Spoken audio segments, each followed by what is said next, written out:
Hoy tenemos un gran programa, ¿no? Viene Martina Yerbe, de Social 21, La Tendencia, que creo que ya está. Me parece que me parece que está golpeando la puerta, me parece. Ser, ojalá. Sí, lo invitamos porque es alguien que justamente sale de lo común. No dice, hay que esperar a que Macri se vaya. Dice, no, pará, vamos a hablar de qué queremos, qué país queremos, qué cosas queremos para nuestro país y para nuestro pueblo. Así que vamos a pasar a un tema. Un cortecito. Así lo hacemos pasar. Y sí, así acomodamos todo acá y volvemos. Y calentamos el agua. Dale.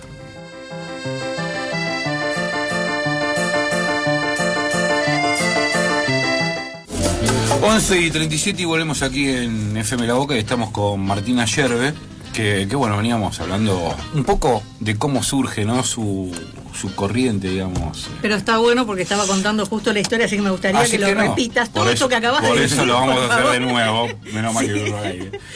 Porque me parece interesante. Porque está piola. Escuchar que no viene de la nada, sino que viene de una historia de lucha, de una historia de base, digamos.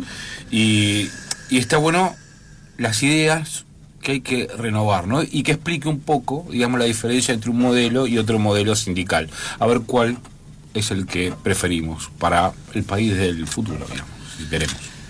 Sí, bueno, nosotros venimos de la línea San Martín, Rosas, Irigoyen y Perón, que es la línea nacional, y que esa línea es la del Estado empresario, la que une la cadena esa nacional de cada uno en su tiempo, es esa para nosotros, que es la creación del Ejército de los Andes, donde se crean las fábricas militares en la Argentina, donde se crean las fábricas de alimentos, se fabrican las grúas y los puentes colgantes para hacer el cruce, o sea que hay un desarrollo industrial en la región de Cuyo, y el armamento, ¿no? El Fray Beltrán se caloteaba las campanas de los conventos cercanos y con eso obtenía bronce para el parque de artillería.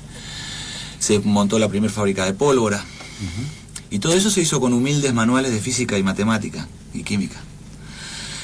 Entonces, esa razón soberana de crear la propia industria nacional para la defensa es la razón fundante de la Argentina y del Ejército Libertador. Además de eso, ese Estado empresario argentino, cuando en una campaña de 24 días liberamos Chile, lo primero que hace San Martín es crear las fábricas militares de Chile, que siguen hasta la actualidad. ¿Y qué más crea San Martín? Tanto en Chile como en Perú, hace exactamente lo mismo. Cuando llega al Perú, hace lo mismo que en Chile, crea las fábricas militares y las bibliotecas nacionales, que es el Estado empresario de la producción para la defensa y el Estado empresario de la educación y la cultura. Luego, Rosas, que es el San Martín de su época, porque San Martín cuando le entrega el sable libertador es porque comprende que su tiempo pasó. Sí.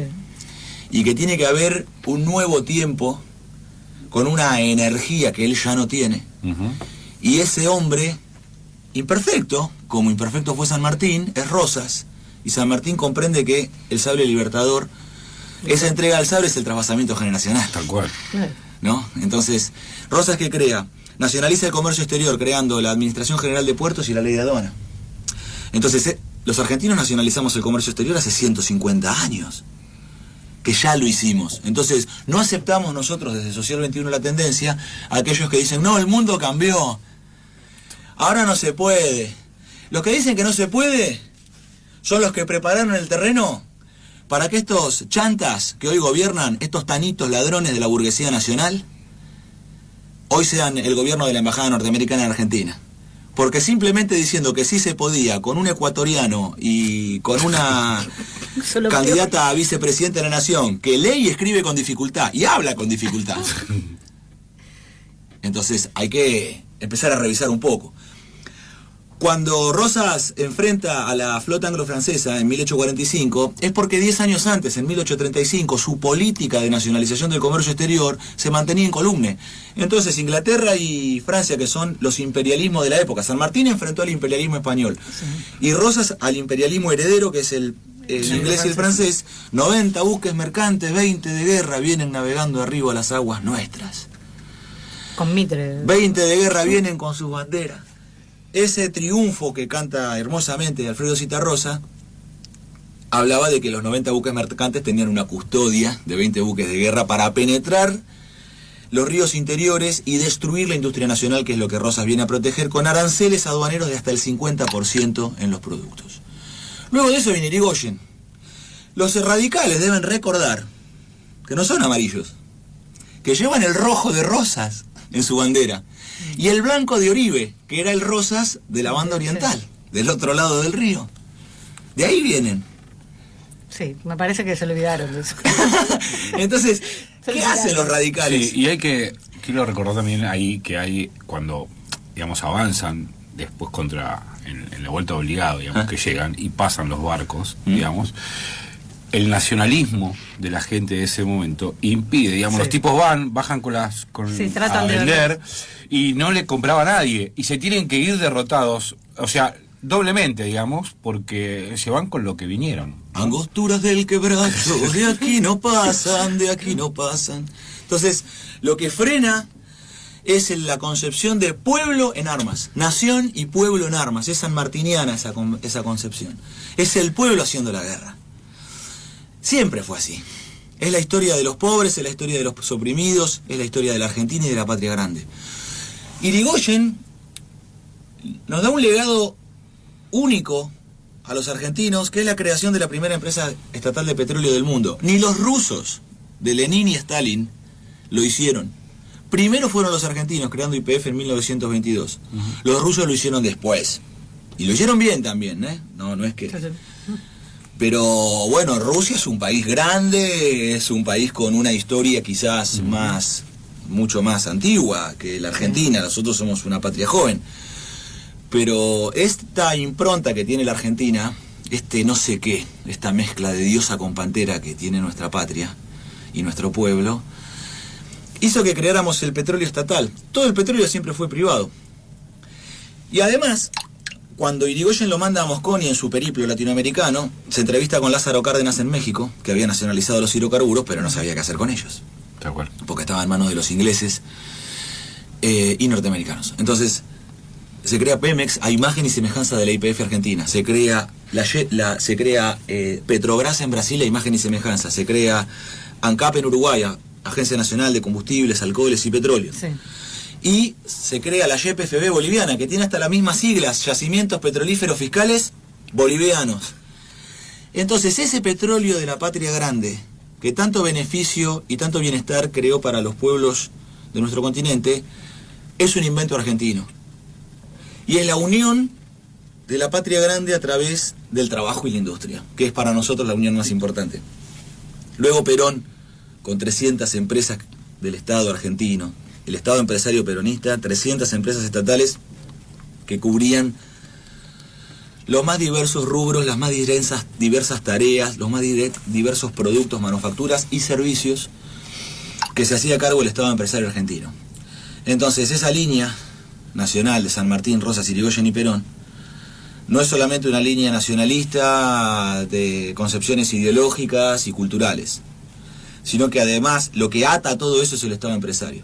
Porque como San Martín, además de crear las fábricas militares, que luego Perón llevó a su máxima expresión, San Martín crea la Universidad de Chile y el Perú.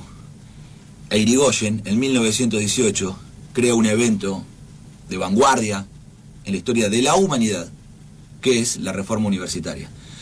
Los franceses no nos pueden venir a dar cátedra a nosotros, porque lo hicieron 50 años después, en el 68 del Mayo francés. Y después de la reforma del 18, Perón la hace gratuita. Y bueno, entonces... O sea que ahí estaba, ahí estaba la cuestión. O sea, yo la reforma del 18 la miro siempre a medias, ¿no?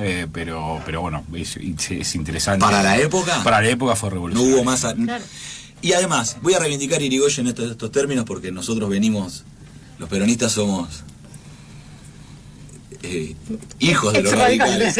Claro. Ex-radicales. Entonces, se reúne Homero Mansi con Irigoyen y van a celebrar un aniversario de la reforma universitaria. Entonces, Mansi, bueno, don Hipólito, qué hecho extraordinario que hemos creado. Es Irigoyen, así con ese estilo encapotado, diría Jorge Luis Borges. Dice, no hemos logrado el objetivo, porque nosotros creamos esta reforma para que la cultura universal llegara a todos los argentinos, pero con el objetivo de que esa cultura universal pudiera crear un pensamiento nacional propio y pudiéramos pensar desde nosotros mismos, y esa tarea todavía no está acabada. Imagínense en esa época. Hoy, ¿qué dirigente político es capaz de tamaña humildad y decir que la obra está inconclusa, ¿no? Cuando hoy ha triunfado el mundo de la propaganda, las pantallitas, la superficialidad. Perdón, yo voy un poco más allá. ¿Qué dirigente es hoy capaz de decir crear un pensamiento nacional? Yo no lo veo. No. Están todos mirando hacia afuera, bueno, ¿qué hace Estados Unidos? ¿Qué hace China? ¿Qué hace no sé quién? Pero ninguno te está diciendo qué necesitamos nosotros como país. Sobre esa base de la línea de San Martín, Rosas, Irigoyen y Perón, Social 21, la tendencia, está creando su propio pensamiento, está creando una ideología y una doctrina argentinas. No es un acto de pedantería afirmarlo. Es que el fruto de nuestro trabajo durante todos estos años, hace 10 años que nosotros arrancamos con las cátedras bárbaras, que son debates de tipo filosófico, doctrinario y de acción política, y que atienden las cuestiones argentinas, latinoamericanas, y también se hacen cargo del mundo.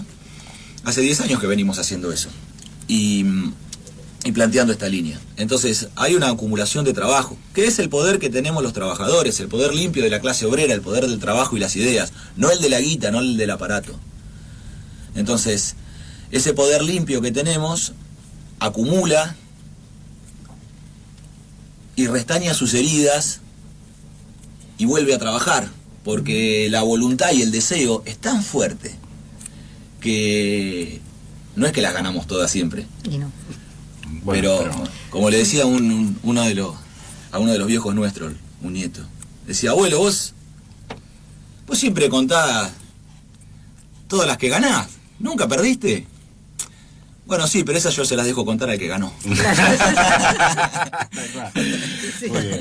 11:49 y tengo un mensajito, no tiene nada que ver con él, pero lo digo, amigo, no sé qué me resulta más difícil si pagar la última boleta de Edenor de 7.000 pesos que me dejaron debajo de la puerta o brindar la información a Juan Carr sobre el paradero de Fronesio Randazzo.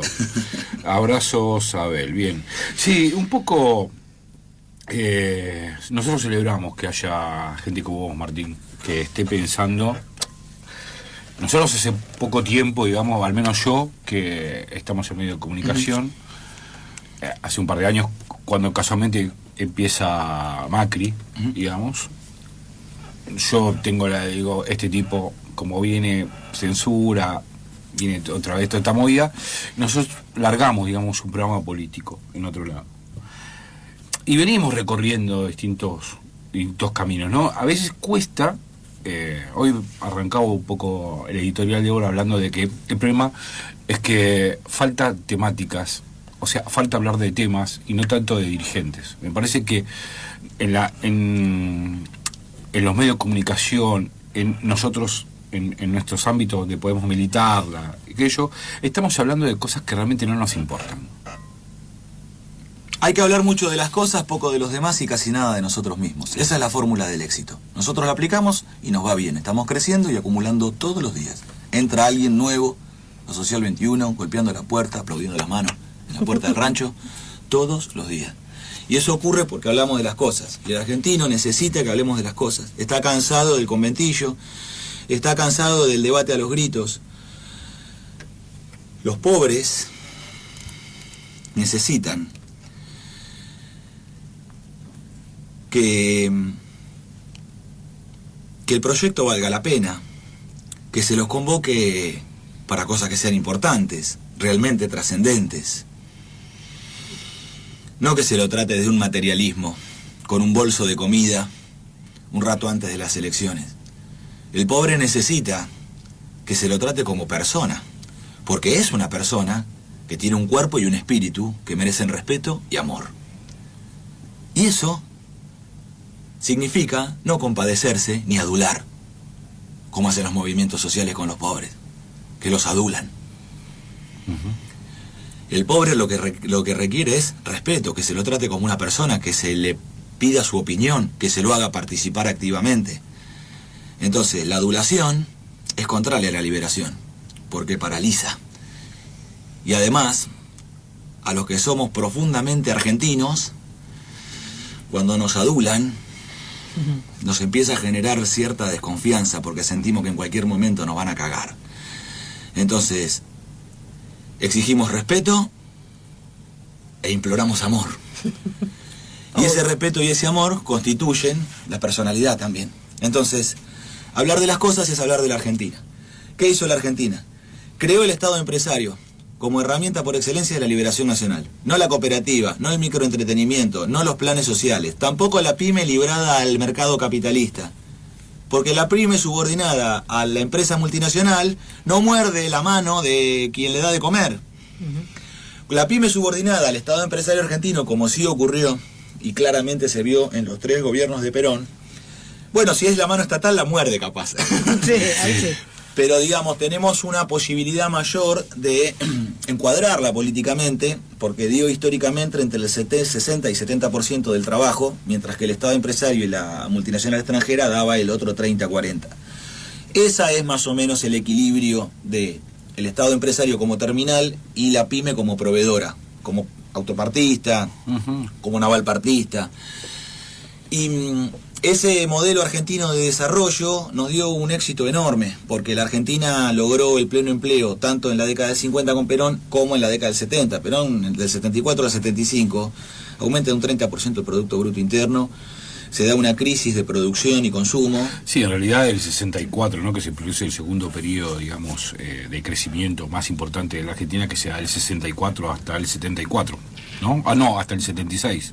Y después aparece el modelo neoliberal, digamos. El 75, pero, pero no importa, pero igualmente es que no podían desarmar el Estado que había generado el Estado empresario de Perón. Exactamente, eso costó un montón. Inclusive Frondizi, que es un keynesiano desarrollista,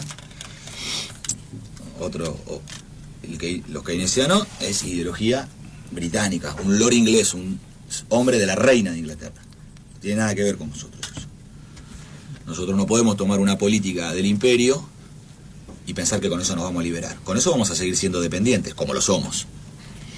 Entonces, el último gobierno de liberación nacional fue el de Juan Perón, en la década del 70. Y después, hace 40 años que no hay un proyecto de liberación nacional en la Argentina. Entonces, nosotros que somos laburantes, gente común y silvestre, que venimos del laburo, que venimos de laburar, básicamente, más allá del encuadramiento gremial, más allá de la tarea, pero todos venimos del palo del trabajo. Entonces, nos tuvimos que hacer cargo de tratar de resolver políticamente la Argentina, porque esta alternancia liberal keynesiana mantiene a la Argentina detenida en una situación pendular, en donde alternamos entre Wall Street y los talibanes de Milton Friedman y sus piedades keynesianas, contracíclicas, con sede en Londres. Bueno, eso es un péndulo noratlántico, no tiene que ver con la Argentina. Yo tengo una pregunta, porque vos decís que el último gobierno para la liberación nacional fue el de Perón. Sí, señora. ¿Por qué considerás que, por ejemplo, la política desarrollada por el kirchnerismo, por ejemplo, al hacer los satélites para independizar las comunicaciones, al tratar de hacer la red federal de fibra óptica para tratar de IPF, bueno, recuperar manera, ¿no?, una parte, aunque sea de IPF, porque estaba totalmente... Sí, para mí tendría que haber sido toda. Y claro, la estatización, hagámoslo todo, ya que la vamos a hacer, hagámosla toda. Pero bueno, se intentó, por lo menos, liberar la parte que se podía, porque ya sabemos que por la guerra de Malvinas no se podían hacer otras cosas, como por ejemplo continuar con el Cóndor 2, el misil. Tendríamos que haber retomado nosotros nuestra propia industria armamentística, pero se habían empezado otra vez con la fábrica de aviones, se había empezado con Materfer a hacer nuestros propios, por lo menos lo que se podía en cuanto a ferrocarriles, se amplió la red ferroviaria. ¿Por qué considerás vos que eso no fue un proyecto de liberación? Porque no es un proyecto de liberación nacional, es un proyecto de gobernabilidad, y quienes lo condujeron afirmaban que su proyecto era un proyecto de gobernabilidad y se dedicaban a hacer loas a la gobernabilidad. Como éxito político, presentaban a la gobernabilidad como éxito político. Esto es una Argentina gobernable. La gobernabilidad es interior al sistema capitalista, no lo desafía. Pero no consideras que había independencia. No, por lo menos... independencia económica no hay, si el comercio exterior está en manos extranjeras. Bueno, eso no. Bueno. Eso es lo principal. La secuencia peronista, claro, la secuencia peronista, porque hay algunos que, como no han transformado la realidad, intentan transformar el pasado, la historia. Entonces afirman que Perón era keynesiano. Son audaces. Afirmar que Perón era keynesiano y es un acto de audacia. Además de que también es una mentira. Porque Perón es la línea nacional que yo describí recientemente. No John Maynard Keynes, sino San Martín, Rosas, Irigoyen, esa es la línea. Perón reconoce que además él también se equivocó. Porque en la dictadura de Uriburu, él era el edecán.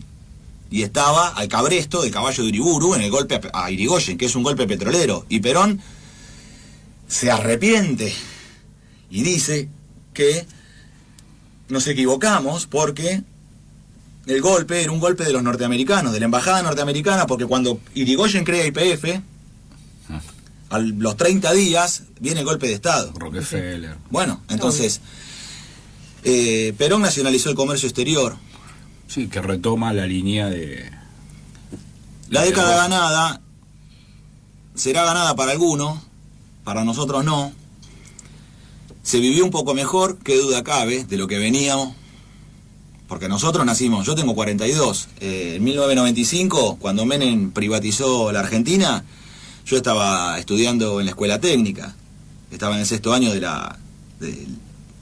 como técnico mecánico. Entonces, y nosotros nacimos al mundo como desocupados. Creo que fuimos la primera generación en la Argentina que nace a la Argentina como desocupados. Millones de pibes que salían de la escuela secundaria y no había laburo, y el laburo que había era una mierda. Entonces... Sí, eran empresas de servicios multinacionales. Vendimos relojes en la calle, enciclopedias a cuota, cualquier cosa. Entonces, nos rebuscamos como pudimos. Entonces, ¿Vos sos técnico en qué? En máquinas y herramientas. Está bien. Tornero, para decirlo más fácil. Entonces, nos ganamos la vida con la máquina de soldar, el torno, la fresadora, con todas esas cosas. Entonces, estamos en esa extraordinaria tarea de transformar la materia.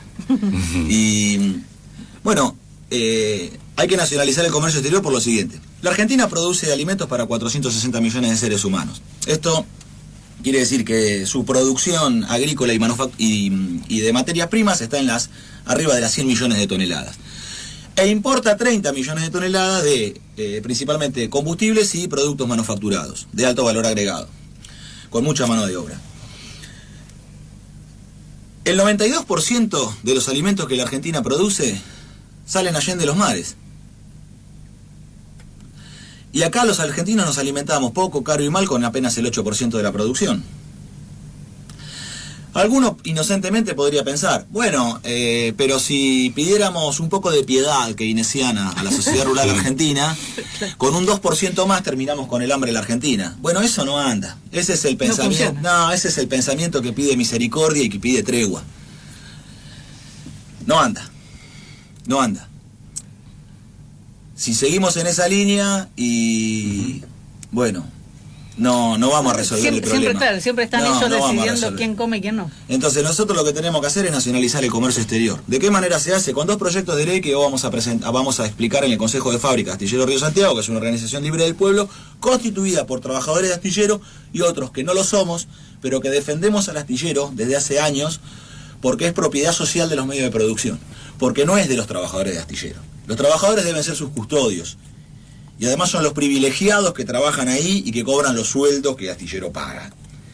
Y que trabajan a planta permanente, con todo en blanco, y se jubilan en el astillero. Hay que hacer una cagada muy grande para que te rajen. Yo estudié enfrente del astillero. En el Liceo Naval. En el Liceo Naval. Un saludo para la valiente muchachada de la Armada. Entonces, el astillero es de todos los argentinos, es de los 42 millones de argentinos, y hay que defenderlo porque es la patria el astillero, es un pedazo de la patria. ¿Qué es el astillero?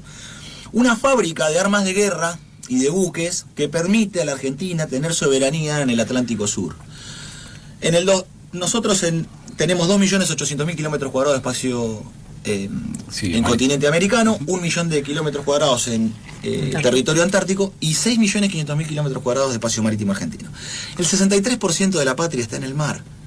Entonces la Argentina necesita crear su marina mercante para transportar su comercio exterior, la cosecha y traer a su vez el combustible y los productos de importación que la Argentina trae. Eso requiere de una flota que tiene 118 buques graneleros, necesita el país, 14 portacontenedores y 39 petroleros, más unas 2.400 buques para la pesca, 2.400 barcazas, ¿no? Sí, 840. Y 840 pesqueros. Entonces ese es el tamaño que hay que manejar en el comercio exterior. ¿Con qué lo vamos a hacer? Con los proyectos de ley que son transporte por agua con reserva de carga, que es un derecho internacional, la reserva de carga, a que cada nación transporte en buques de bandera nacional, de su propia bandera, la mitad de su comercio exterior. Es equilibrado y es justo y es un derecho internacional, que la Argentina cedió a partir de la década del 90 con el decreto 1772 de Menem, que reventó la reserva de carga y el Fondo de la Marina Mercante. Entonces Astillero Río Santiago sobrevive solamente por la decisión política de sus propios trabajadores y la comunidad que lo rodea. No por ningún político profesional. Porque desde la década del 90 que no hay un maldito gobierno en la Argentina que haya encargado un buque para el país. Entonces los propios trabajadores resolvieron la venta de 5 buques para Alemania y los 2 buques para Venezuela con opción a 4. Sí. Entonces eso es trabajo político de los propios trabajadores de Astillero, que consiguen para sí mismos y para mantener la fábrica produciendo, mientras que los gobiernos se hacen los boludos y mantienen al astillero desde la década del 90 bajo proceso de privatización. ¿No se estaban haciendo barcazas? No. No, las barcazas son las que compra Burrich ahora y... No, pero se estaban haciendo, se habían empezado a hacer o se tenía idea lo que sí pasó que sí, cuando algunas cosas chicas para el PF. Igualmente cuando toman el Ministerio de Economía ahora, la semana pasada, el infame de la CUNSA dice que van a direccionar, van a reconvertir a los trabajadores a la obra pública, cuando el Astillero de Santiago ya hizo obra pública, ¿o no? Vamos a ver si le da el cuero a estos conchetos para destruir al astillero. Y además, que se agarren con el vuelto, porque los vamos a perseguir hasta destruirlos. Es nuestra voluntad y decisión política. Nosotros tenemos muy poco para perder. No somos dueños de medios de producción, no tenemos riquezas acumuladas. Lo único que tenemos es nuestra fuerza de trabajo y nuestra indeclinable e imprescriptible voluntad a vencer. Así que se agarren con el vuelto porque vamos por ellos. Por Macri, por Vidal, por la CUNSA y por el forro de Capdevila, que es el presidente de Astillero. Entonces... ¿Este tipo de dónde salió? O sea, es un puesto político. Sí, lo pone Vidal. Claro, no es alguien. Lo pone Vidal y la CUNSA. Entonces, el astillero es una fábrica de barcos.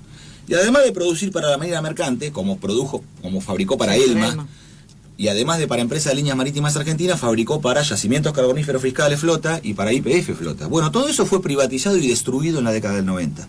Los astilleros privados cerraron todos. Alianza, Príncipe Mengui Penco, Astarza, Corrientes, Sanim, todo eso cerró. Lo único que se mantuvo vivo es el astillero por la decisión política de sus trabajadores, que comprendieron que ni liberales ni keynesianos lo iban a sacar del conflicto.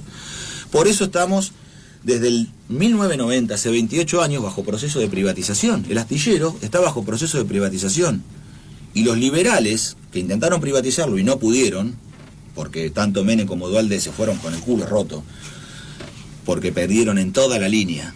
Me gusta el francés que Sí, no, me gusta explicarlo técnicamente para que quede claro. Científicamente. Sí, científicamente. Entonces, los keynesianos se dedicaron al biribiri cuacuá, trataron de convencer a la gente de que había que dar una batalla cultural, y en esa batalla no se ven ni los heridos, ni las bombas, los hospitales de campaña, los morteros, las antiaéreas, no sé de qué batalla hablan, porque para nosotros la única batalla que hay es la de los medios de producción, es de quién es dueño de las cosas. No el debate, Clarín nos critica, vamos a hacerles una denuncia. No, eso es muy boludo. Y eso debilita al soldado y al combatiente argentino porque lo hace creer que pidiendo clemencia se va a salvar. Y hay que comprender que la Argentina no es una economía complementaria de los Estados Unidos de Norteamérica, que es nuestro principal enemigo. Es una economía de competencia con Estados Unidos. Entonces lo que quiere Estados Unidos es revolcar a la Argentina, destruirla, si pueden.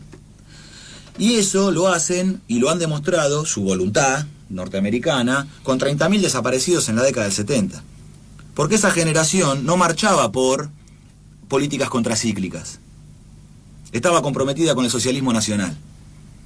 Y no creía más esa tendencia de la década del 70, no creía en la propiedad privada de los medios de producción. Sí, es la línea de Cook, ¿no? En cierta forma. La línea de toda la tendencia. Vamos a hacer una pausita muy interesante, Martín.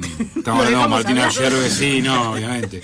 No, a mí me encanta, ¿no? La verdad que es muy interesante las posturas de él. Que hay diferencias obviamente, pero es muy interesante escuchar otras cosas. Pero a ver, si siempre venimos escuchando lo mismo, por lo menos una vez traemos algo de otra cosa. Seguimos acá en la hora sin sombra, 12:07, ya volvemos. Pero no tenemos... operador, ¿qué pasa? ¿Qué pasa? Operador, por favor. ¿Qué es esto? Joda. A la sala de máquinas. Sí. Checho, dale. Chau. Continuamos aquí en la hora sin sombra por FM La Boca con Martín Ayerbe, hablando de cosas interesantes que no se hablan en ningún lado, excepto acá, ¿no? Obviamente. Excepto en la hora sin sombra. En la hora sin sombra. Para eso estamos. Y en otros también, obviamente. Fuimos, recargamos el mate, tenemos acá nuestro pisco labis. Esperen que tengo un mensajito de... si no se depura el sistema de logias, es más que política. Es un sistema cíclico de sacrificios. La complicidad es extrema. Hablo de neutralizar tipos como Pichetto, Bonadío. El peronismo no se da cuenta de eso y seguirá en la constante dilema. Ambos personajes no son lo que son porque son simplemente malos. Es profundo, lógica ocultista inglesa como Churchill y Keynes. Grande Martín, beso a Débora y Marcelo, que Marcelo debo ser yo. Pero, sí, ¿no? Sí, pero insisto lo mismo, seguimos hablando de dirigente y no es quizás lo importante es quizás, como dice un poco Martín, ¿no? ¿Quién es el dueño de las cosas en la Argentina?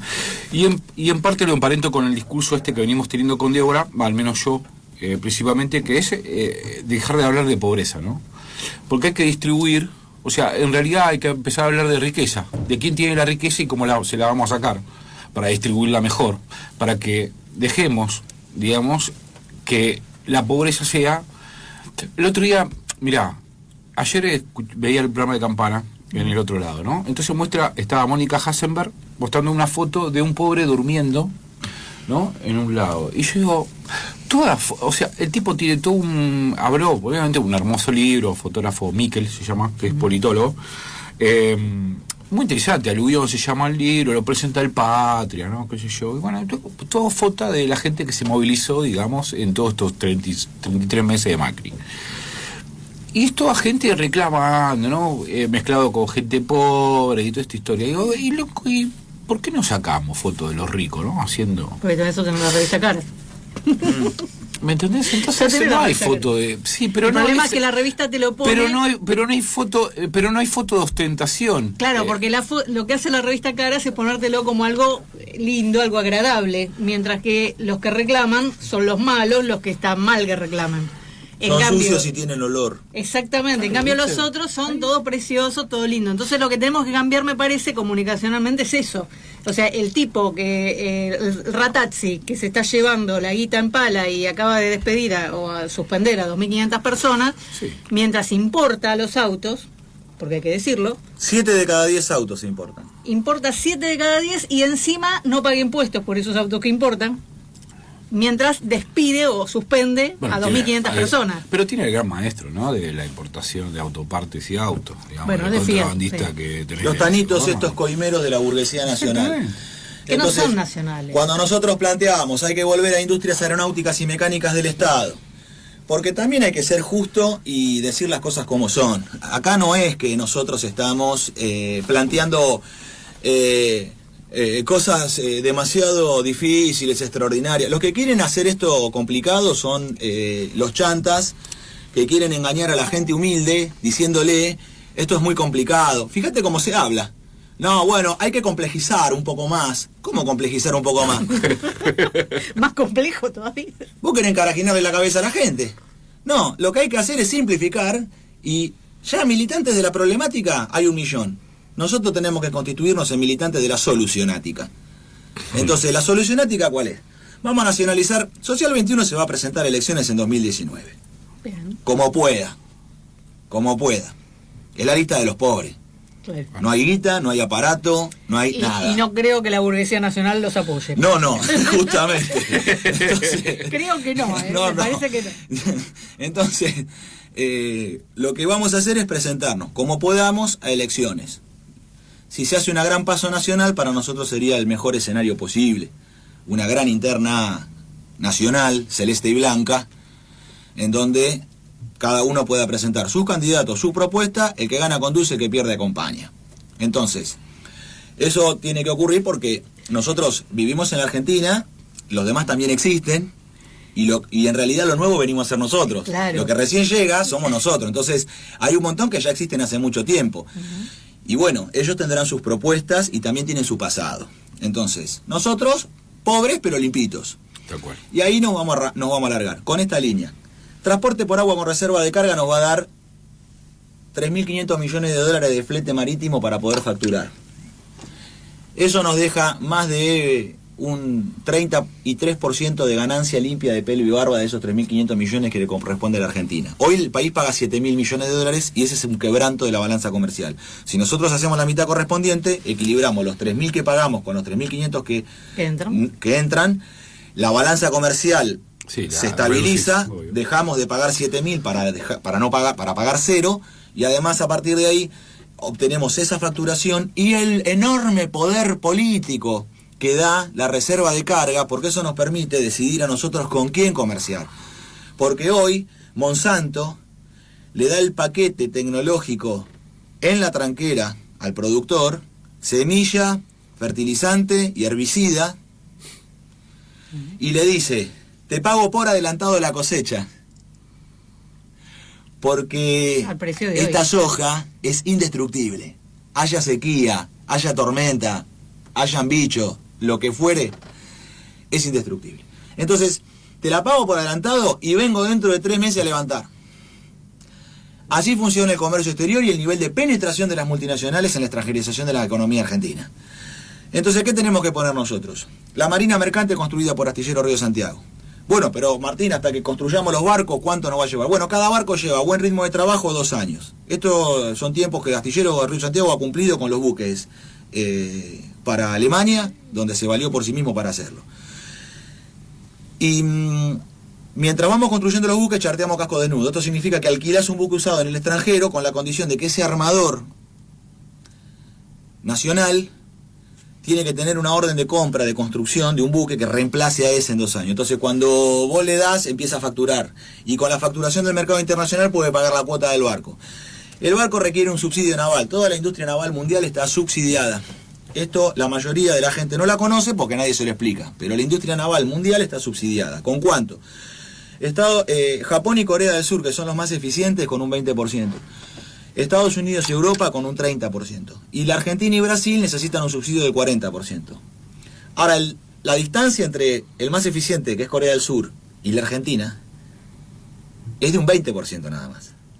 Pero lo que hay que comprender, es importante comprender que sin subsidio naval no hay buque. Porque la industria naval es de carácter estratégica y juega en la geopolítica global, y no es un tema de una novedad modernosa de estos boludos que nos quieren hacer creer a los pobres de que no, el mundo cambió, ahora las cosas son distintas. Estos que se hacen los modernos son rematadamente imbéciles, porque la navegación de ultramar, desde los fenicios que estamos, son 500 años de historia. ¿Qué se vienen a hacer los modernos? Son 500 años de navegación de ultramar. Es la conquista de América. Sí, aparte, la única forma de transportar semejante es por cantidad, buque, no es por avión. No hay otra forma. No se forma. mueven de otra manera que no sea por barco. Todo el comercio mundial es marítimo. Entonces, el 92% del producto argentino sale por mar. El 92%, queda solamente el 8% para el consumo interno. Si vos no nacionalizás el comercio exterior, no administrar, esto que dicen de administrar el comercio, no administran nada. ¿Qué es lo que administran? Nada, le pueden cobrar una retención más, una retención menos. Es muy pedorro todo eso, no anda.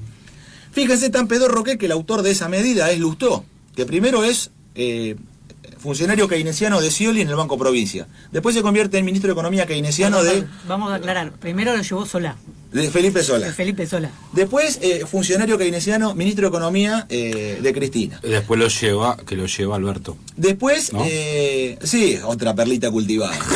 y después termina siendo candidato keynesiano por la Radical Carrió. Y después termina siendo candidato, embajador en Norteamérica keynesiano por Macri. Ahora está tratando, Lustó, de separarse de sí mismo. Todavía no. Está difícil. Está intentando el tipo. No hay todavía un evento de la medicina mundial pero él está tratando de separarse de sí mismo. Lo está intentando. Sí. Yo le tengo fe. Entonces, Y hay que recordar que es el hijo de Lustó Egui, el secretario de Turismo de toda la dictadura. genial, gente Sí, espectacular. Que Entonces, es un operador norteamericano contra los gobiernos populares en Latinoamérica. bueno, entonces, meter al zorro adentro del gallinero es muy pelotudo. Contratar a Miguel Galucho para que maneje YPF es rematadamente imbécil. Son decisiones pésimas, horribles, habiendo patriotas en la Argentina que hoy están en condiciones de hacerse cargo de la conducción de YPF 100% estatal. Recuperando el mercado de carga internacionales y el financiamiento, que es un impuesto del 2% que le vamos a cobrar a todos los fletes marítimos que tocan Puerto Argentino, con eso tenemos la caja dentro de la propia actividad, no le sacamos al presupuesto nacional, sino que dentro de la propia actividad nosotros financiamos la construcción de los barcos. Con eso vamos a ir construyendo la marina mercante del tamaño que mencioné, 118 graneleros, 39 petroleros, 14 portacontenedores. Eso que nos da un enorme poder en la soberanía nacional. La secuencia peronista indica que para resolver un problema social hay que resolver un problema económico, y para resolver un problema económico hay que resolver un problema político. Por eso no hay que invertir la secuencia. La secuencia correcta, porque acá sí el orden de los factores altera el producto. No es matemática, es política. Entonces, primero es la soberanía política, que es la decisión y la voluntad de ser soberano, de decidir. Después viene la independencia económica, que es la que sustenta materialmente la decisión soberana y crea las condiciones económicas que dan la independencia que se persigue. La soberanía, ¿qué dice? La libertad no nace cuando el esclavo rompe sus cadenas, nace antes, nace cuando está en el calabozo, nace en su mente, Sí, con el deseo. nace en el deseo, Con el deseo de libertad. diría San Agustín de Hipona. Non in tempore sed cum tempore Deus creavit ordine mundi. No con el tiempo, non in tempore, no en el tiempo, sed cum tempore Deus creavit. Es con el tiempo que Dios creó el mundo ordinario. El deseo crea el movimiento y el movimiento crea el tiempo. El deseo de liberación crea un movimiento, una necesidad de moverse hacia esa liberación, mover las cadenas para tomar conciencia de que estamos presos. Y a partir de ahí se crea el movimiento. Aguante Hegel. Es por ahí la mano. No es por Marx, es por Hegel. Entonces, es el idealismo, no el materialismo, lo que nos moviliza. Entonces, eso a nosotros nos permite tener la secuencia ordenada de soberanía política, independencia económica y justicia social. La justicia social viene recién después de que somos políticamente soberanos y que somos independientes económicamente. Sí, cuando se invierte la secuencia pasa lo que les pasa a los keynesianos, porque ponen primero la justicia social. Entonces la justicia social se convierte en los planes sociales. Esa ley termina siendo... No anda. Pero es casualmente la inversa de Juan Bautista Alberdi, digamos, que tiene los tres pasos, digamos, ¿no? Primero la política, después la económica, digamos, pero es la teoría del derrame, digamos, ¿no? La de Juan Bautista Alberdi. Los tres pasos, en realidad, lo que estás proponiendo es la misma lógica, pero desde la inversa, de las bases hacia arriba. Nosotros proponemos... O sea, el derrame no, digamos, como si fuera una fuente, digamos. Nosotros lo que proponemos es soberanía, porque vos pensar la soberanía nacional requiere de la voluntad del pueblo movilizado, del pueblo en armas, de la nación en armas.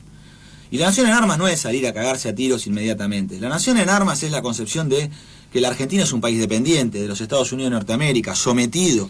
La desocupación en la Argentina, en un país que está todo por hacerse, no puede ser explicado solamente por el egoísmo de la crematística del capitalismo. Explica una parte, el sufrimiento que tenemos. En el país de los alimentos no puede haber pibes revolviendo la basura. En el país subpoblado, que es la Argentina, no puede ser que el argentino no tenga un terrenito miserable para poder vivir. Entonces, el egoísmo del capital no es suficiente explicación para nuestro drama. Tiene que haber algo más. Y ese algo más es la decisión geopolítica del imperialismo norteamericano e inglés y sus aliados europeos y orientales del Japón en someter la voluntad del argentino, en sacarle el trabajo, en hacerlo vivir con un salario miserable, en no permitirle construir hogar con su vivienda propia, porque es la manera de mantenerlo sometido y con la cabeza agacha, u ocupado, trabajando 12 horas por día, que no viajando 3, cosa, claro. no teniendo tiempo libre. Porque el hombre y la mujer nuevo que perseguimos, dentro de 30 días vamos a hacer un plenario, después de 40 años que esto no se discute en la Argentina, después de la desaparición de nuestros compañeros en la década de 70, hace 40 años que no se da un debate por el hombre nuevo. Bueno, Social 21 lo va a dar. Bien, y los vamos a invitar a todos. ¿Dónde? Todavía no tenemos el boliche designado. Listo.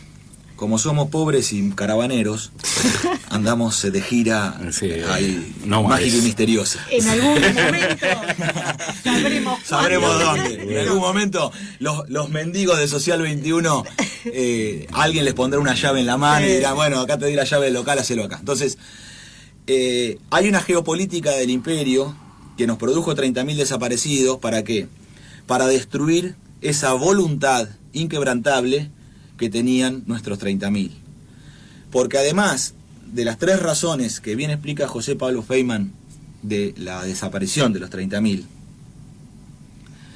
que son la actualización doctrinaria, el trasvasamiento generacional y el socialismo nacional, que él enumera como las 3 causas por las cuales se desaparecen los 30.000 argentinos, nosotros le agregamos una más.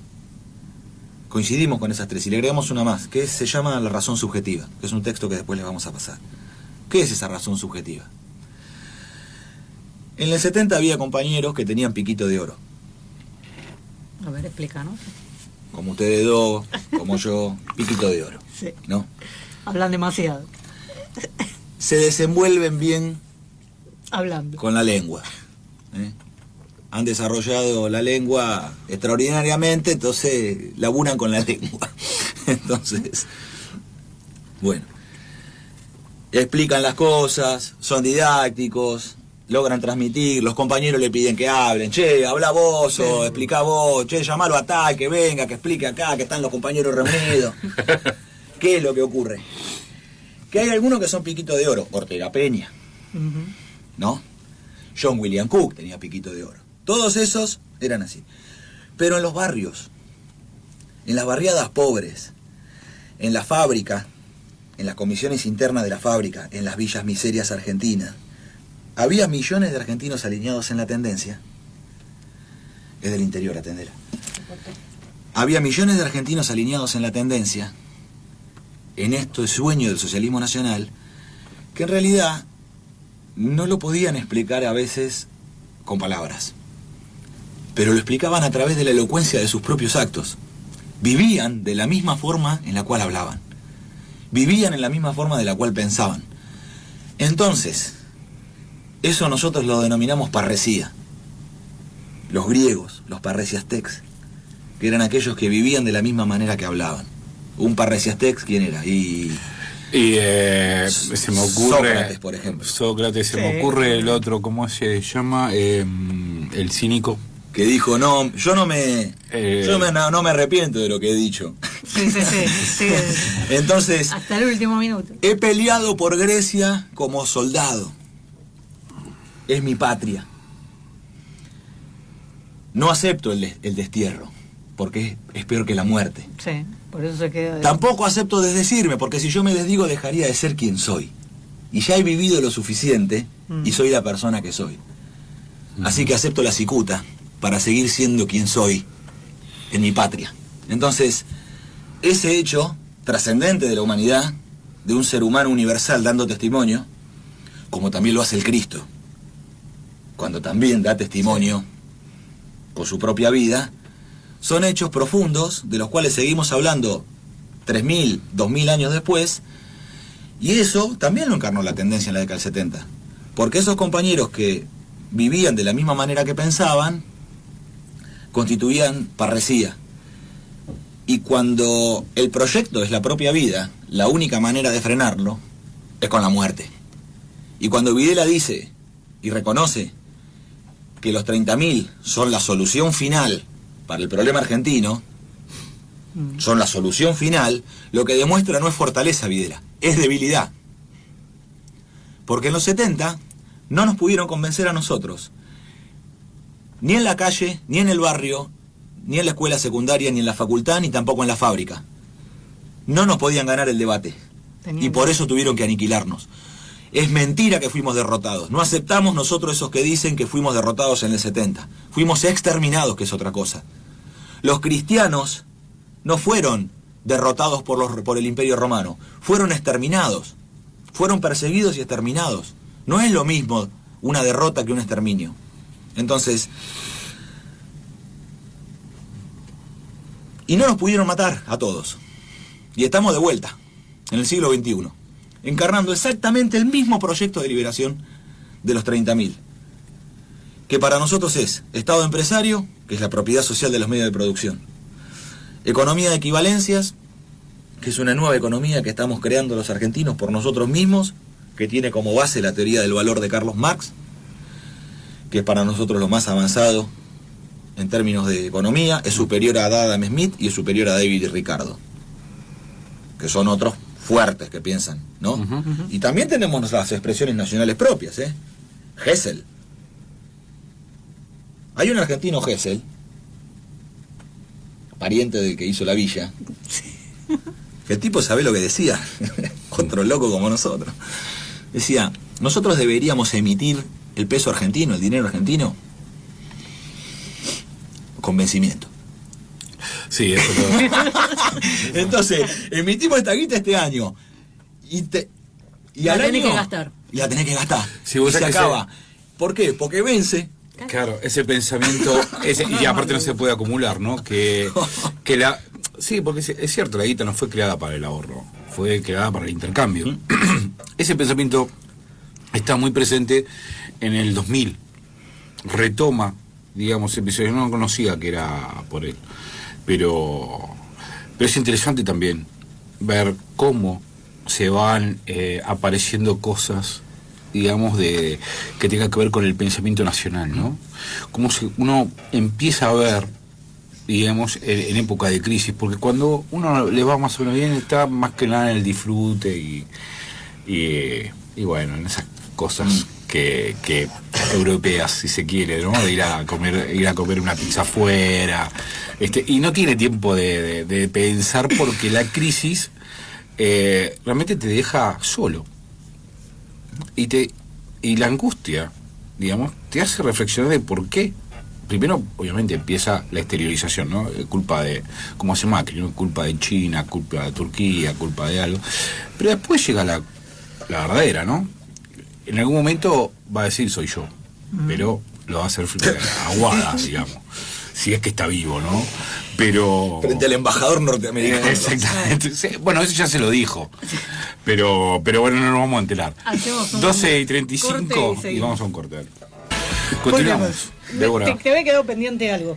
Decías. Bueno, las 4 patas que constituyen nuestro proyecto, ¿no? Bueno, el Estado empresario, los argentinos, lo único que tienen que hacer es memoria, porque tenemos mucha historia y tradición, ¿no? YPF, SOMISA, Altos Hornos, APLA. No se puede seguir boludeando y hay que recuperar el acero, hay que sacárselo a Techín de las manos y volver a los Altos Hornos al Estado, que es quienes los construyó, quien hizo la inversión y a quienes pertenecen. Así que a volar. A volar. Chau Techín, chau la familia Roca, chau Taselli de Altos Hornos, APLA, fuera de ahí. Entonces, el Estado empresario es conocido por los argentinos, y el que no lo conoce solamente tiene que buscar su propia historia, hablar con los viejos, hablar con los abuelos, los pibes, y decirle, abuelo, ¿cómo era cuando había ferrocarril? Abuelo, ¿cómo era cuando cuando colábamos acero? Abuelo, ¿cómo era cuando el astillero fabricaba barcos? Entonces, Cuidado con los abuelos mierda, de Peter Capusotto, ¿no? Eso hay que tener cuidado. Con eso no, porque que le dicen a los pibes que hay que resignarse, que no hay que pelear. Los que le cuentan a los no me hablen de política. No me hablen de política, no, la colonia próspera. Claro. El mito ese de la colonia próspera es muy boludo, pensar que se puede haber prosperidad en la colonia. No funciona. Entonces, la economía de equivalencias mide la economía en horas de trabajo humano. El trabajo humano tiene algo extraordinario, que es que no inflaciona, como las monedas. Las monedas son una representación del valor, no son el valor. Lo único que produce valor es el trabajo humano. Entonces, medir en trabajo humano permite para nosotros establecer un plan de vivienda que tenemos diseñado para terminar con el déficit crónico, que es de 3,5 millones de viviendas en el país, y que el crecimiento vegetativo es de lo que hay que construir por crecimiento vegetativo, que son 120.000 viviendas al año. Esto da una magnitud del problema que, medido en hora de trabajo humano, indica que cada vivienda de no menos de 60 metros cuadrados como mínimo requiere de 9.200 horas de trabajo humano en la construcción. La mitad es proveedores, cal, arena, cemento y demás, y la otra mitad son albañiles, electricistas, colocadores, ceramistas, techistas, cementistas, etc. Y si nosotros concebimos de que todos trabajamos 2.250 horas al año, entre unas 175, 180 mensuales, ¿no? Un poquito menos de 200 mensuales. Y son 2.250 al año. Nosotros podemos establecer un plan de vivienda de que el repago, de que el crédito hipotecario se pague a 30 años con una cuota que no supere el 15% del salario. Si lo medimos en guita, esto es una terrible confusión y la gente cae en la trampa de la indexación de los créditos a la circular 1050. Vamos a aclarar por qué es una trampa medirlo en plata, porque yo estoy viendo para dónde vas. Porque el valor de la tierra está fijado por el precio de la soja en Chicago. Entonces me dolarizaron la tierra, me dolarizaron los ladrillos, el cemento, la arena, la energía. No tengo por qué pagarlo en dólares. Pero el trabajo lo pagás en pesos. Porque todos los materiales con los que se hace una vivienda son argentinos, más que dolarización. Todo está acá, la arena se saca del río, el cemento se saca de la cantera. El petróleo del flete también es de acá. Entonces, ¿por qué tengo que pagarlo dolarizado? Entonces, si nosotros, en una economía de equivalencia, establecemos que el trabajador argentino, más allá de la representación de su salario en moneda, tiene que pagar las 9.200 horas. No tantos pesos o tantos dólares. Lo que tiene que pagar son esas 9.200 horas. Claro. Ahí cambia la cosa, porque no solamente, porque liberamos de la corrupción internacional del dólar, que es un instrumento de dominación sobre la Argentina.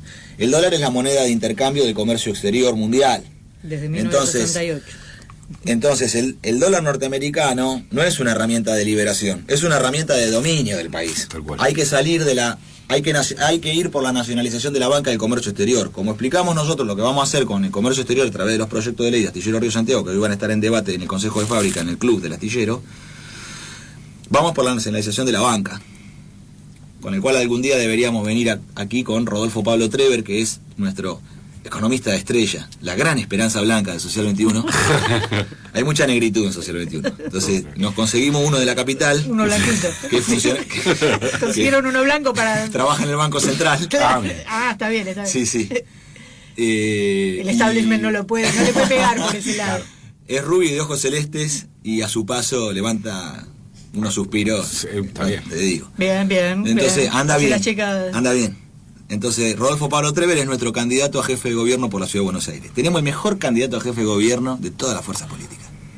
Cuando lo vean y cuando lo escuchen, me van a dar la razón. Bien. Entonces, ese es nuestro economista estrella, el cual explica con mucha claridad cómo nacionalizar la banca y cómo el Estado argentino debe reservar los dólares para administración exclusiva del Banco Central y el IAPI del siglo XXI, para el intercambio de comercio exterior, y toda la economía tiene que funcionar con cuentas en pesos.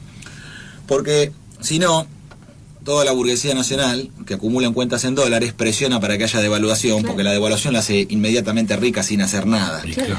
Y expropia indirectamente al pueblo argentino a través de la desposesión por la caída del poder adquisitivo del salario. del argentino, que cobre en pesos. Entonces, todas las cuentas en pesos es lo que se viene. Sí, la apropiación a través también de impuestos, ¿no? Como es la inflación. Lo otro que se viene es la democracia participativa como superación de la de representantes.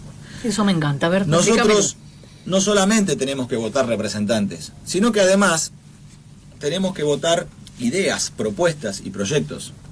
Qué distinto hubiera sido si la cuestión vinculada a la interrupción del embarazo se hubiera dado en un plebiscito vinculante.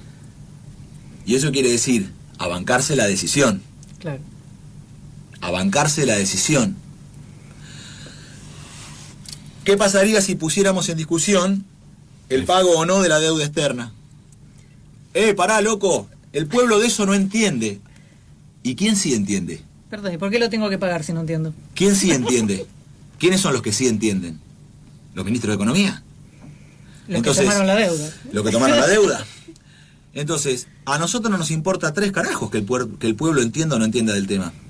Porque gobiernen peronistas, gobiernen radicales, liberales, keynesianos o los milicos golpistas, los que pagan la factura es el pueblo, los trabajadores. El pueblo paga las facturas. Entonces, si el pueblo es el que paga la factura, al final de cuentas, tiene derecho a decidir. Nosotros no creemos en la infalibilidad del pueblo. Los pueblos se equivocan. No podemos decirnos, porque el general dijo, los pueblos nunca se equivocan. Bueno, general, tranquilo. A veces se equivocan. No, porque votar a Menem no fue un acierto durante 10 años. No fue, mirá el pueblo argentino, qué decisión extraordinaria. Votar a Macri tampoco. La peor es votar un radical. Y votar a Macri tampoco. Entonces eso no anda. Lo que sí tiene derecho el pueblo es a equivocarse porque es el que al final paga la factura. Y puede revocar también ese mandato. Revocatoria de mandato, plebiscito vinculante, revocatoria de mandato y elección de autoridades en áreas estratégicas que para nosotros no son solamente el Parlamento. Un concejal de La Matanza, ¿qué puede resolver? Tiene un presupuesto. Ahora, si votamos concejales, diputados, presidente, gobernadores, intendentes, ¿por qué no en la lista poner a votación el presidente de Ferrocarril Argentino, el presidente de Somisa, el presidente de Astillero Río Santiago, el de Fabricaciones Militares? Porque ahí aparecería toda una Argentina que ahora está invisible, que es una Argentina temática, que quiere debatir por rama de actividad, que quiere debatir por tema, que dice, a mí me interesa el tema del petróleo, y tiene otros argentinos en otras partes del país, que no importa de qué se ganen la vida, no es porque son trabajadores del petróleo o porque son trabajadores metalúrgicos, es porque tienen interés, porque los apasiona el tema. Entonces, ¿cómo enriquecería eso el debate? Imagínense ustedes que si eso se larga a votación y nosotros decimos, en un plazo de 3 meses hay que decidir qué hacer con tal tema. Entonces todos tendrían oportunidad de presentar sus propuestas, no solamente los partidos políticos, las organizaciones libres del pueblo. Presentar sus propuestas y proyectos y sus propios candidatos, y eso someterlo a votación. Eso es un paneo muy rápido y general de la democracia participativa. El socialismo del siglo XXI... Espera, antes, democracia participativa. ¿Podemos democratizar la justicia? ¿Por qué todo el mundo alienta que en Estados Unidos se voten jueces y comisarios, sheriffs, y en el cono sur está mal? Hay un campo magnético en el Ecuador que hace que se invierta la polaridad de las decisiones políticas. Entonces, lo que está bien, la Unión Europea es bárbara, pero la Unión de la Patria Grande no. Hay una inversión de polaridad que tiene que ver con el Ecuador, donde con las cosas que... Vos fíjate lo que pasó con los nazis. Los yanquis se llevaron a Von Braun y fundaron la NASA, la agencia espacial con Von Braun. Von Braun, la nobleza alemana que construía armamento para Hitler, el creador de las bombas B1 y B2. B de venganza. B1 y B2, B de venganza. Con eso demolieron Londres. Bueno, los yanquis se llevaron la mitad de los científicos alemanes, que eran nazis, pero en Estados Unidos se convirtieron en republicanos, que es la forma legal de ser nazi en Estados Unidos. Eso está permitido. Eso se puede. Sí se puede.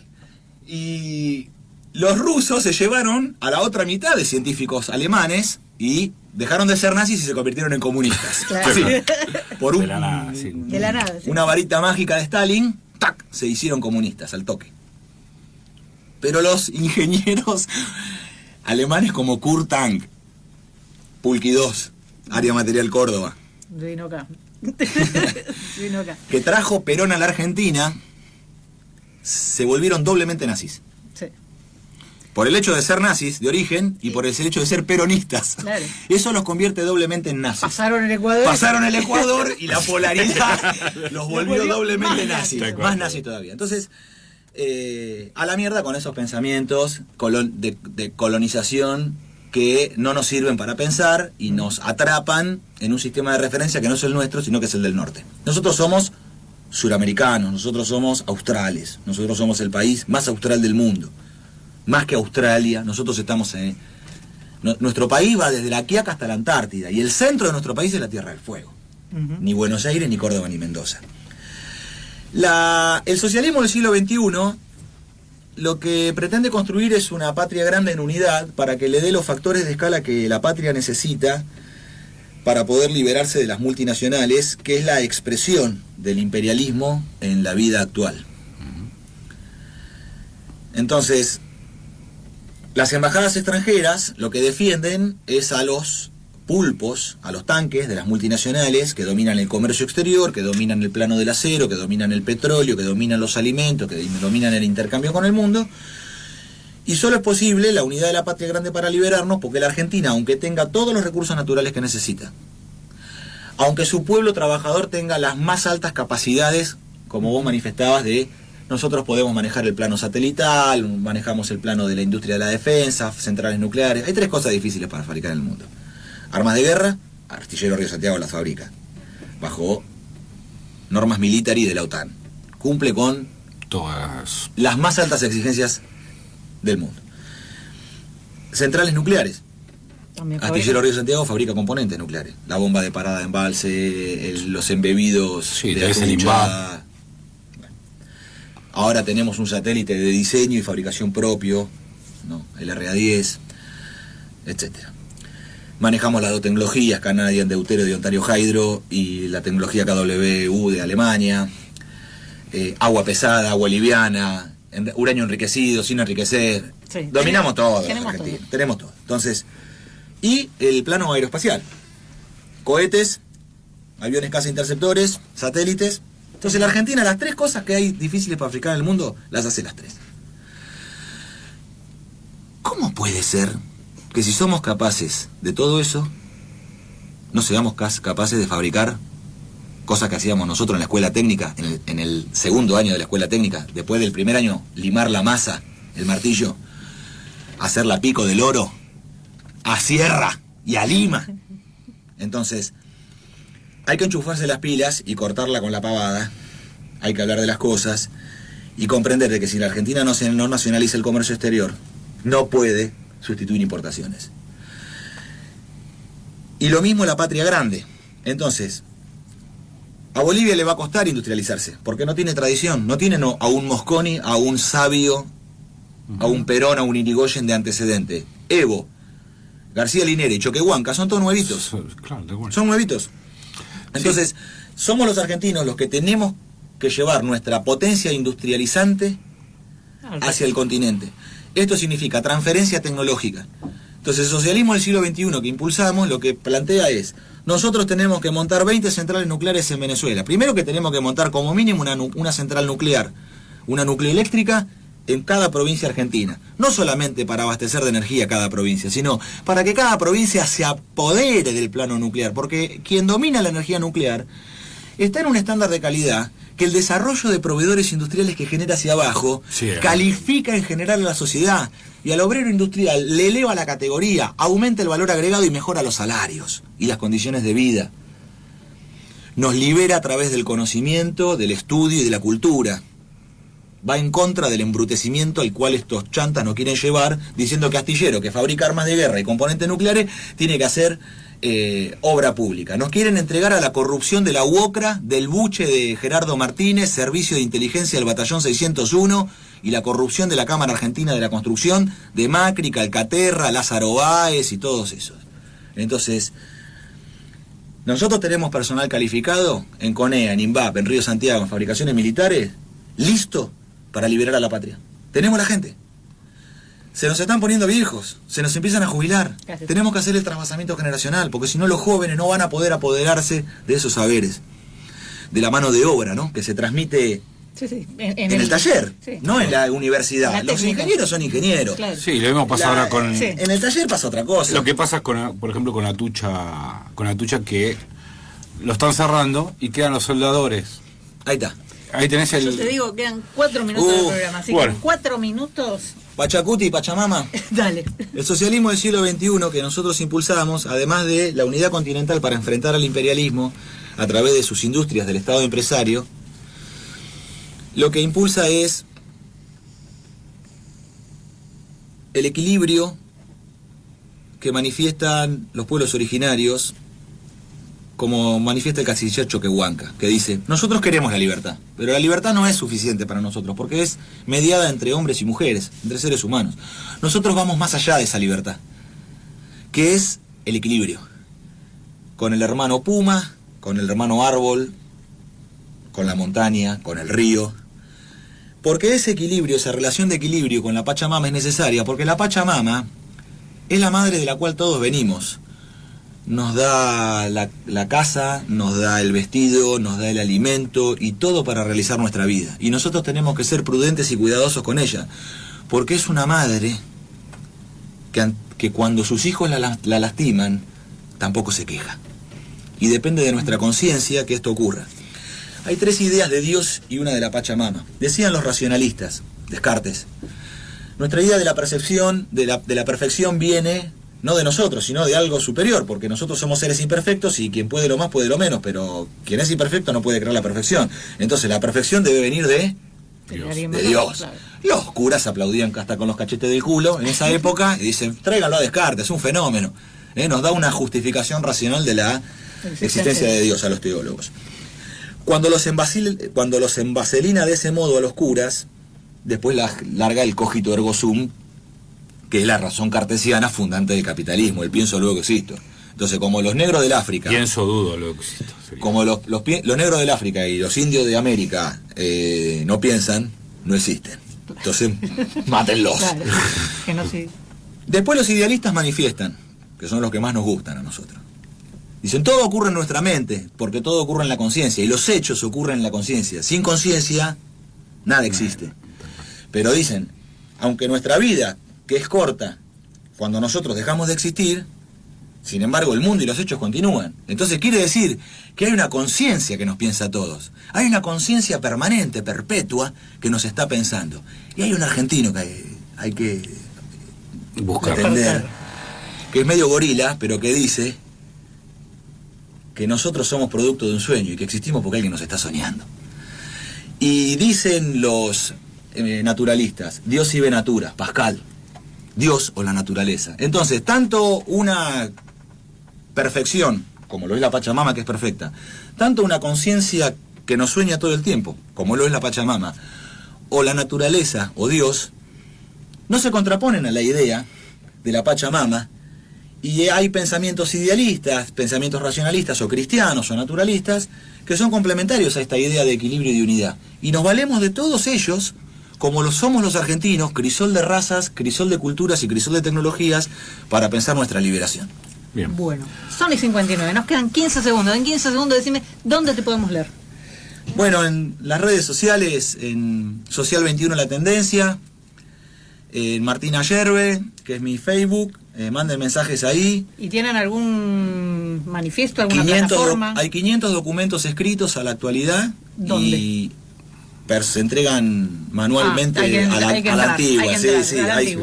Entonces entran a la página de Facebook, busquen Social 21 La Tendencia. Así es. Nosotros te agradecemos. Gracias Martín. Por venir. Te vamos a traer más seguido porque hablas todo vos y así nosotros no hacemos nada. Habla todo, dejalo que interesante, es interesante. Obviamente hay un montón de mensajes de Estela de Santa Fe que dice que brillante programa, recién llega mi vecina Careta a almorzar, necesito urgente una repetición para que escuche. Bien, perfecto. Tengo otro de... Bueno, aguántenme. Evo no es Evo, sin García Linera, Mario. Bueno, sí. Está bien. Es la dupla. Bueno. Tenemos gente. A ver. Excelente invitado. Hay uno que discrepa conmigo, que se llama... Hay uno que discrepa conmigo, pero no puedo... No sé quién... Y hay alguien que dice que no estamos... Dice, ya no sé para quién labura, hablo y no le estoy creyendo nada. Quiero creer que te está hablando a vos, pero no sé, no tengo manera de saberlo. Bueno, señores, no si importa creen o no creen. creen, entren, lean No importa que sientan. Claro, y fíjense si con lo que tenemos estamos bien o necesitamos algo más. Tal cual. Me parece que el debate, pasa, ¿no? Lo que hay que hacer es debatir y dejar de criticar. Bueno, nos vamos. 1301. Gracias, Gustavo. Todo. Gracias, Checho, por estar acá. Gracias a ustedes por haber venido. Gracias a ustedes. Y nosotros nos volvemos a encontrar el próximo sábado, La Hora Sin Sombra, solo para valientes. Chorro, travesti, cura, violo.